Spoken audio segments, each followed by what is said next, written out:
So, Ronald, thank you so much for joining me today. As someone who has sought to promote peace and stability between Israelis and Palestinians through economic development in the region, can I ask you first your reaction to the attack on October 7th and what's happening now? Because this was an attack by an ISIS, a new ISIS. Hamas has sent 1,500 armed people, and another 1,500 or more followed them from Islamic Jihad and others to slaughter, decapitate, burn men, women, and children, whole families. In a kibbutz, we found a baby with a shot in the head. And when the defense room was the shelter of the home was opened, there were 8 children tied up and shot on the ground. At a peace music festival, 260 people were mowed down with machine guns. Their bodies were piled up with a tractor and set fire to. These are the people we're dealing with. This is not a pro-Palestinian cause. This is anti-Palestinian. The purpose of it is not coexistence with Israel. The purpose of it is not improving the lives of Gazans. The purpose of it is quite simply to destroy Israelis and Jews. And you can understand that because of this game, after 2 or 3 years of improving relations with Hamas, where Israel made concessions on the goods that were allowed to be imported into Gaza, on the flow of electricity, on the flow of water, on the flow of workers out of Gaza. We saw again for the first time in a very long time, Gazans, 18,000 of them, working in Israel. You can understand that this was part of the reason why Israel believed that no attack would come from Gaza in the near future and was caught by surprise. I think there has been a lot of talk and debate as to why Israel was not prepared and why they didn't have any intelligence of the attack. Well, it was a very sophisticated attack, much more sophisticated than any before, and suggests Iranian training. The surveillance cameras were disabled by using drones. There was an attack on the cellular towers, which were necessary to run the automatic defense system, the machine guns that would automatically begin to fire. And I think a sense had grown within the security establishment that because of the better relations with Hamas and because of the high sophistication of the fence and the defenses around it, the risk was low. That's why they were caught off guard. On the other hand, there were also shortcomings on the side of the army. It took a very long time for the army to get to the site of this of these massacres, between 5 and 25 hours. And so there's going to be an investigation about this. But basically, the security establishment and the military appear to have developed a false sense of security about Hamas. You're talking to me from Tel Aviv. What is the mood like there now? You have the US Secretary of State, Antony Blinken, visiting the region. The mood is that this is like a pogrom. We haven't seen a massacre of innocent Jewish civilians since the Holocaust and the pogrom of this kind. And everyone is affected by it. There are a dozen people in my circle who have lost a son, a daughter, or a relative. A close friend of mine who has dedicated a lot of his efforts to bringing Palestinians and Israelis to live together has lost his daughter in the peace festival. So the mood here is a mood of sadness, a mood of determination, a mood of anxiety about the losses ahead of us. Families know that they're going to lose loved ones, whether it is fighting to get into Gaza and trying to destroy the leadership of Hamas, or fighting Hezbollah in the north. But there's a mood of determination. Israel has overcome in 3 major wars up until now. This is the 4th one, and it will overcome again. But there's a feeling that the human cost, which is already very high, will rise much higher.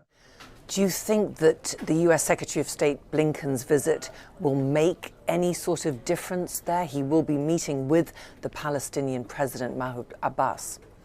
I think it's very important that Secretary Blinken is here. You have to look at how the Palestinian Authority has managed the West Bank and its relations with Israel in comparison with Gaza. The income per capita is twice that of Gaza. 180,000 people a day come from the West Bank to work in Israel. Security coordination to prevent terrorist attacks has been high, even through the very turbulent period that we've seen under this latest government. And I believe that international efforts are going to be crucial, not just at resolving this war, but at resolving this conflict. One of the motivations of Hamas was certainly to prevent the normalization with Saudi Arabia and the normalizations with the Palestinians that President Biden was pursuing. There's little doubt about that. And so I believe that if Secretary Blinken is able to get us now on track to say, look, we have to look beyond this war, and we have to create an international effort, including the United States, Saudi Arabia, the Arab states of the Abraham Accords, Israel, and the Palestinians, leaders from all those, to sit down and to resolve this conflict, not to kick the can down the road as we've done for 75 years, but to try to resolve it. And the heart of this problem is the fact that Hamas has still not accepted the UN decision to recognize the state of Israel in 1947. They are still fighting to annihilate the Jews and move them out of this part of the world. President Mahmoud Abbas has a different view. And for all the failings of the Palestinian administration's relationship with Israel, and there have been serious failings on both sides, he has eliminated the terrorist DNA that used to imbue the Palestinian resistance movement. He has understood that Palestinians need to show that they are capable of running a civilized state alongside Israel. And I think it is hugely important that Secretary Blinken is giving President Abbas the recognition that he deserves. And he may well be called upon to return to Gaza. He was kicked out of Gaza. The people who worked for him, 80 of them were thrown off buildings when Hamas took over in 2006. The Palestinian Authority has shown that it is a much more responsible leader than certainly than Hamas, but also than many people, even in Israel, expected. So we have to build on that. There are huge numbers of positive relationships between Palestinians and Israelis. economic relationships in particular. A majority of the population on both sides would like to see the end of this conflict. But as we've seen over and over again, as we saw in the Irish conflict and so on, there are minorities that are determined to prevent this from happening. And it takes concerted action by the international community as well as the Palestinian Authority and Israel in order to overcome this opposition.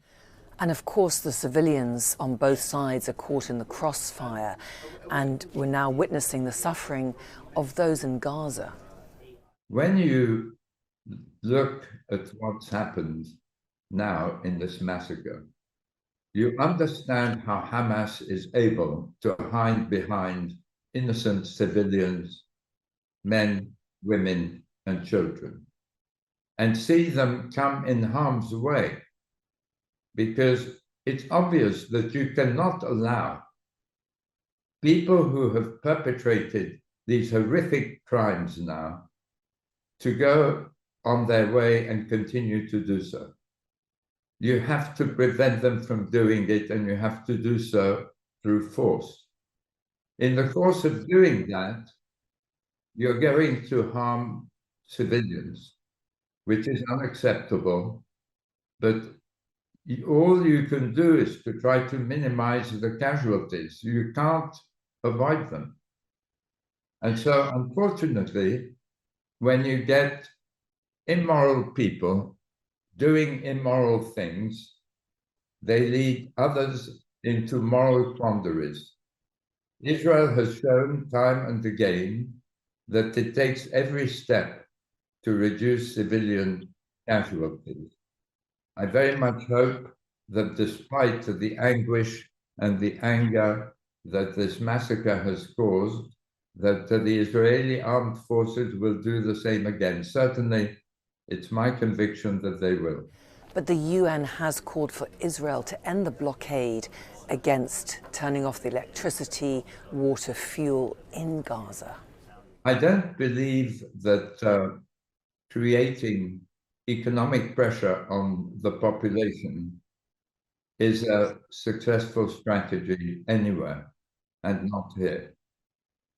By making the lives of a civilian population more difficult, you push it into the hands of the only people who can try to defend them, even if they are extremists who are coercing them into submission. Hamas was not elected, as you know, and rules with an iron fist. There are some military aspects to cutting off electricity, but I very much hope that Israel is not going to create unnecessary human suffering now by cutting off the flow of food and of water. So, Ronald, you've been working in the region for the past 20 years with the Portland Trust that you co-founded in 2003 to invest in the West Bank to help with economic development for the Palestinians. What kind of initiatives have you seen have the most progress? There's no doubt that the Palestinian economy is capable of growing at the rate of 10% a year or more for 10 years or more. We've seen it in the period when Salam Fayyad was prime minister. There was growth of 11%.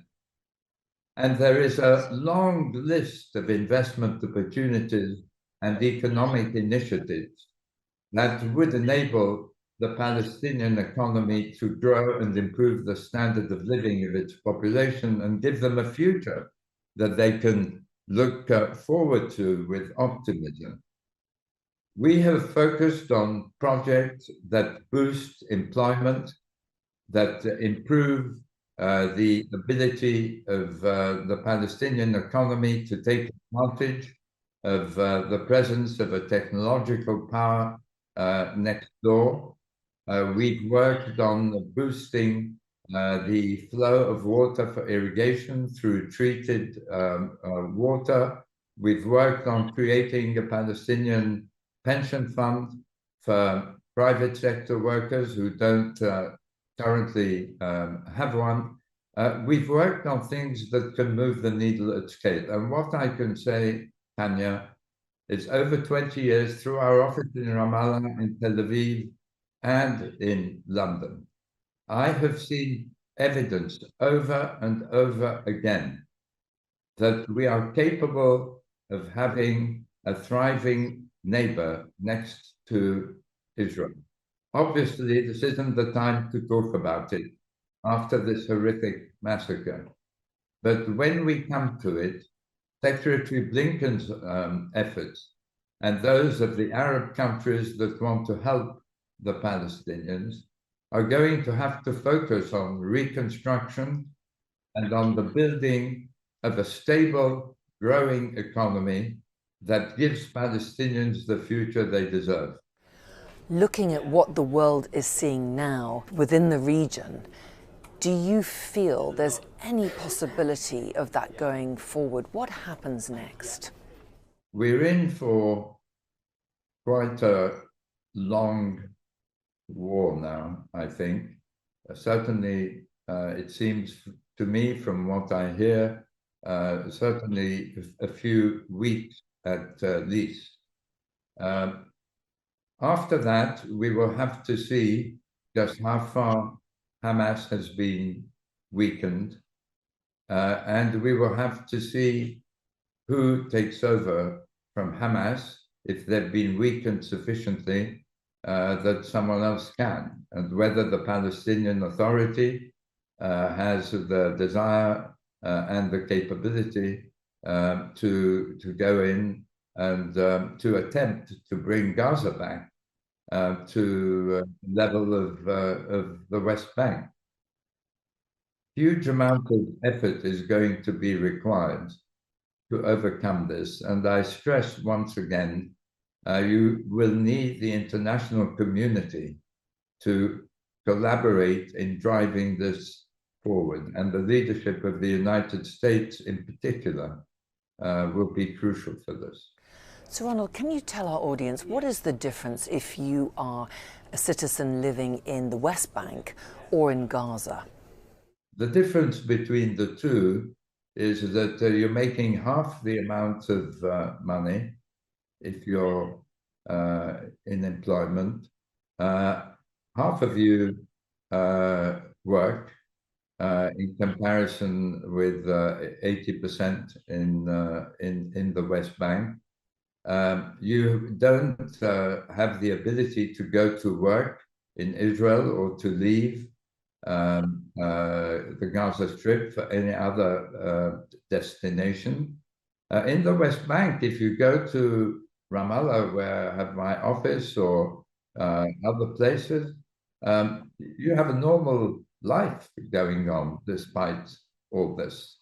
In Gaza, you don't. You have privation, you don't have sufficient electricity, you don't have sufficient water.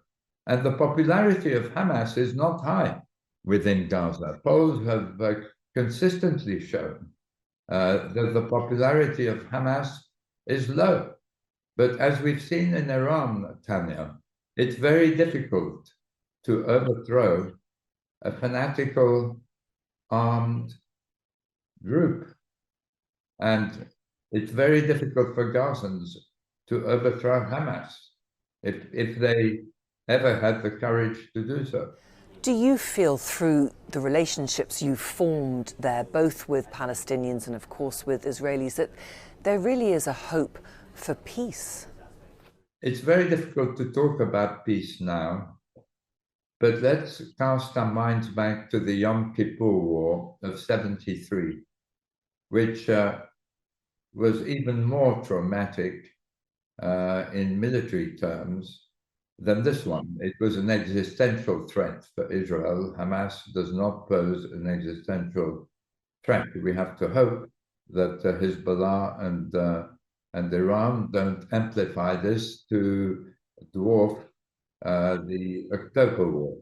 But expectations at the moment are that the October War was a traumatic event, the most traumatic, which led 5 years later to peace with Egypt and Jordan. I believe there will be an opportunity to move beyond this, to try to achieve the same thing between Palestinians and Israelis and Saudis and all the Arab world. But now it's too early to talk about it. You were forced to flee aged 11 from Egypt yourself, and you sought refuge with your family in the United Kingdom. What are you most worried about now? What are your biggest fears going forward now? Well, my exodus from Egypt left me with the feeling that Arabs, Jews, and Christians could go to the same school, go to each other's religious services, and live peacefully together. That's part of the reason for the creation of the Portland Trust, that I believe that actually Arabs and Jews have a lot in common, as we've seen, with the Abraham Accord. And so my feeling today is that we have to strive to satisfy the aspirations for self-determination in a demilitarized framework of Palestinians.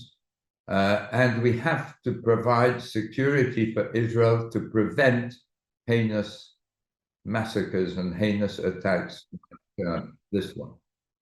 It's too early to talk about these things, but I have a sense that we will overcome the consequences of this war. And I have hope and pray that we may once again repeat the experience of 1973 and use the realization that there is no value in continuing to try to destroy one another, and that coexistence is the only way forward. Sir Ronald Cohen, thank you so much for talking to me today. My pleasure.